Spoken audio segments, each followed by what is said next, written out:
Hello and welcome back to Developed Brain. Today, we're tackling a universal struggle, something that affects almost everyone: procrastination.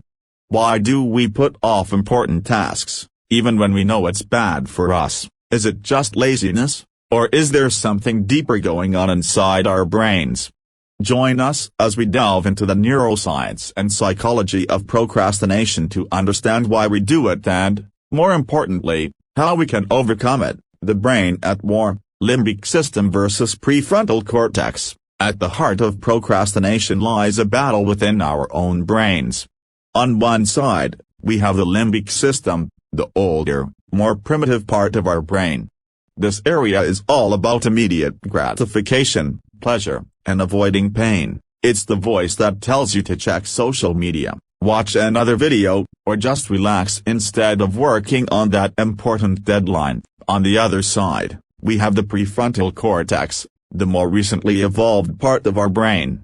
This is our center for rational thought, planning, decision-making, and understanding long-term consequences. It knows you should be working on that project, studying for that exam, or going to the gym, but it often gets overruled by the more powerful urges of the limbic system. This constant tug-of-war between the desire for instant pleasure and the need for future success is the neurological basis of procrastination. The dopamine dilemma, the reward of doing nothing. One of the key players in this internal conflict is dopamine, a neurotransmitter associated with pleasure and reward. When we engage in activities that provide instant gratification, like scrolling through our phones or eating junk food, our brain releases dopamine, making us feel good in the short term. The problem is that our brain is wired to seek out these immediate rewards.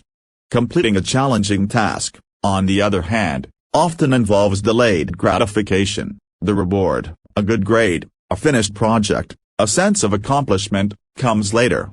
This makes it harder for the prefrontal cortex to compete with the limbic system's promise of instant dopamine hits. So, in a way, procrastination isn't about laziness, it's about our brain's natural inclination to seek the easiest path to pleasure. The psychology behind the delay, fear and perfectionism. Beyond the neurobiology, several psychological factors contribute to procrastination. Fear of failure. Sometimes, we put off tasks because we're afraid we won't do them well enough. The fear of judgment or criticism can be paralyzing, making it easier to avoid the task altogether. Perfectionism, the unrealistic desire to do something perfectly, can also lead to procrastination.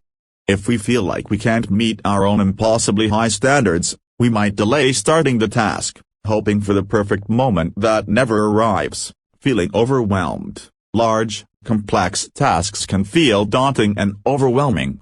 This can trigger a sense of helplessness, leading us to avoid the task simply because we don't know where to start. Low self-efficacy. If we don't believe we have the skills or ability to complete the task successfully, we're more likely to procrastinate. This lack of confidence can create a self-fulfilling prophecy of avoidance. Neurohacks to beat procrastination: rewiring your brain. The good news is that while our brains may be wired to seek instant gratification, we can also learn to override these impulses and train our brains to prioritize long-term goals. Here are some science-backed strategies. The 2-minute rule: if a task takes less than 2 minutes to complete, do it immediately.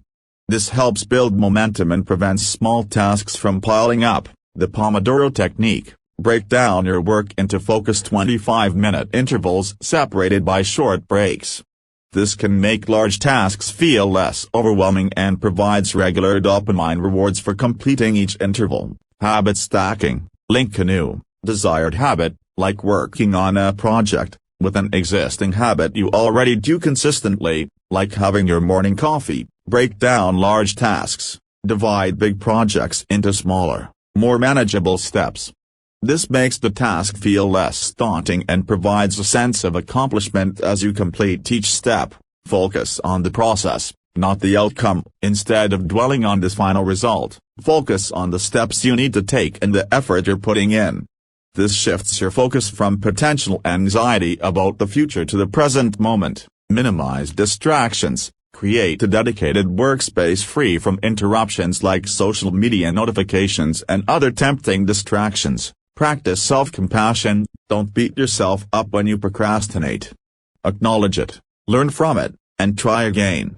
Self-criticism can actually make procrastination worse. Conclusion: taking control of your time and your brain. Procrastination is a complex behavior rooted in our brain's reward system and various psychological factors. However, by understanding these underlying mechanisms and implementing evidence-based strategies, we can learn to take control of our time, overcome the urge to delay, and ultimately achieve our goals. It's not about eliminating the desire for pleasure. It's about training our prefrontal cortex to effectively guide us towards the rewards that truly matter in the long run. Thank you for watching.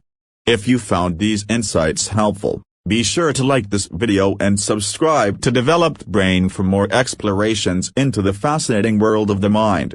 What are your best tips for beating procrastination? Share them in the comments below.